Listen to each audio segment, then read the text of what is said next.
आज़ाद का अड्डा चैनल देखने वालों को मेरा यानी गुरमीत सिंह आज़ाद का नमस्कार।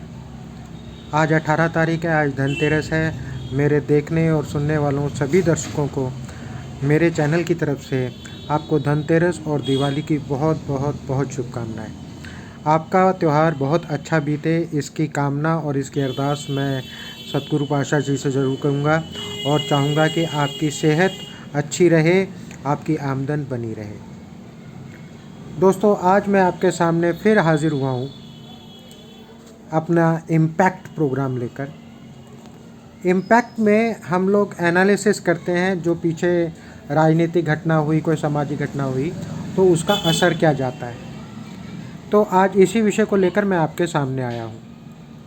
आज के विषय में मैं आप लोगों के सामने कुछ तथ्य पेश करना चाहूँगा, जिसमें कि आप देखेंगे कि भारत देश कैसे अपनी महानता, अपनी विचारधारा, अपने व्यक्तित्व को खोता जा रहा है।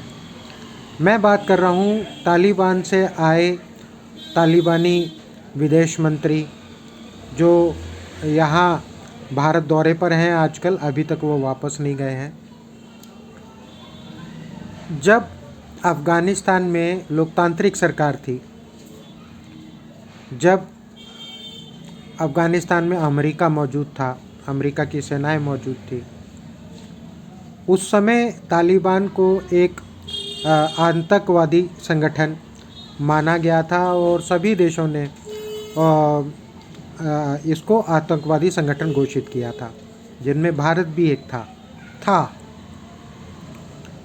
लेकिन समय बदला और अफ़गानिस्तान की लोकतांत्रिक सरकार को अपदस्थ करके तालिबान के जो आतंकवादी थे वो देश पर अपने हावी हो गए और पूरे देश पर इस्लामिक कानून लागू कर दिया।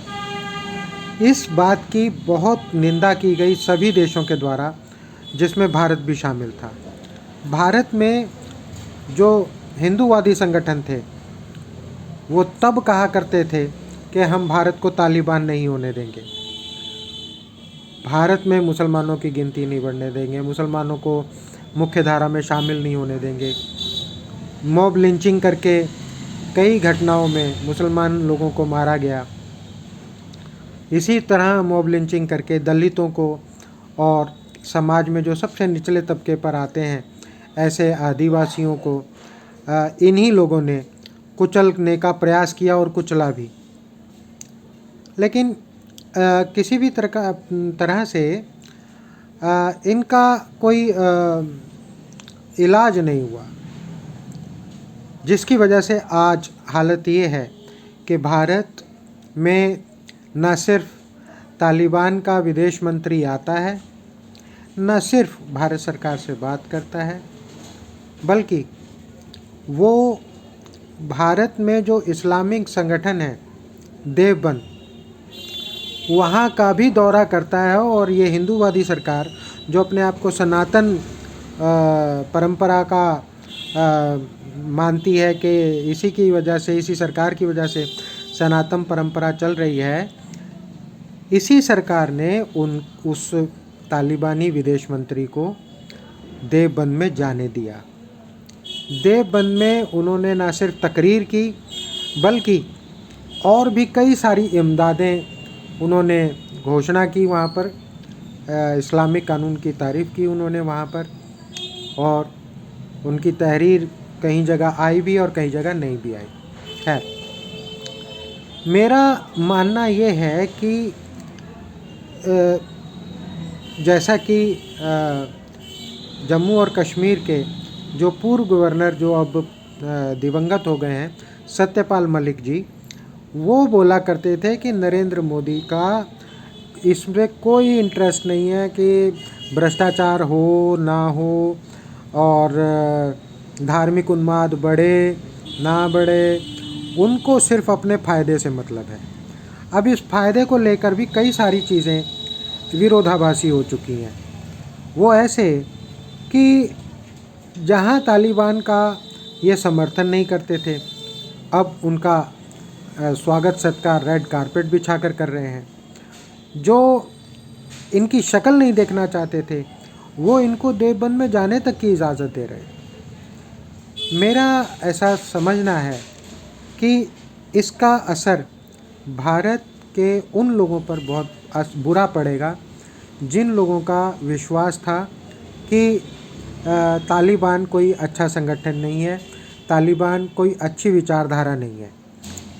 और इस वजह से देश में एक तरह से दो पक्ष बन जाएंगे। एक वो जो तालिबान का समर्थन करता है, क्योंकि अब नरेंद्र मोदी भी समर्थन कर रहा है तालिबान का, और दूसरा पक्ष वो जो तालिबान की पहले भी निंदा करता था, आज भी निंदा करता है, और उसका भारत में आना वो पसंद नहीं करता।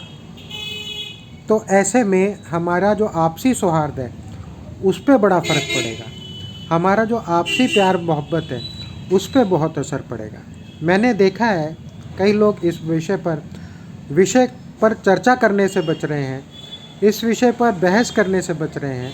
ऊपर से तुर्रा ये है कि जितने भी गोदी मीडिया के चैनल हैं वो तो सरकारी भोंपू बजाते हैं, जैसा पीछे से उनके पास आदेश आता है उसी तरीके का गाना वो गाने लगते हैं, और उसी तरीके का जब आपके दिमाग में कंटेंट जाता है तो आपके विचारों पर भी उसका प्रभाव पड़ता है। भले ही आप उससे पहले इनके विरोधी थे या आपको पसंद नहीं थे या इस तरीके की और बातें थी।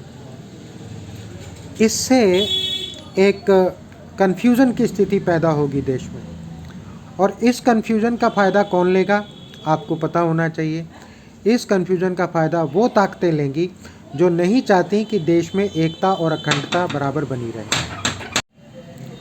आपका इस विषय में क्या सोचना है, क्या मानना है, यहाँ मेरे चैनल के YouTube चैनल के कमेंट बॉक्स में आप अपनी राय लिखकर भेजिए, और ये बताइए कि क्या तालिबान के साथ आगे मिल के चलना, उनके साथ सहयोग करना ठीक है या गलत है। मेरा ये चैनल बिल्कुल फ्री है। अगर आपको मेरा ये कंटेंट अच्छा लगता है लाइक कीजिए, बहुत अच्छा लगता है तो शेयर कीजिए, और अगर बहुत बहुत बहुत अच्छा लगता है तो सब्सक्राइब कीजिए। आपके सब्सक्रिप्शन लगातार बढ़ती जा रही है, आप लोगों का प्यार मेरे को लगातार बढ़ता जा रहा है, मिलता जा रहा है।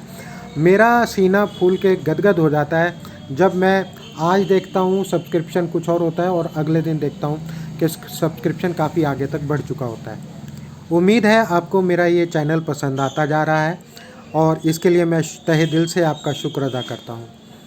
इसी के साथ आज का ये एपिसोड यहीं ख़त्म करता हूँ। फिर मिलूँगा आपसे अगले एपिसोड में। नमस्कार।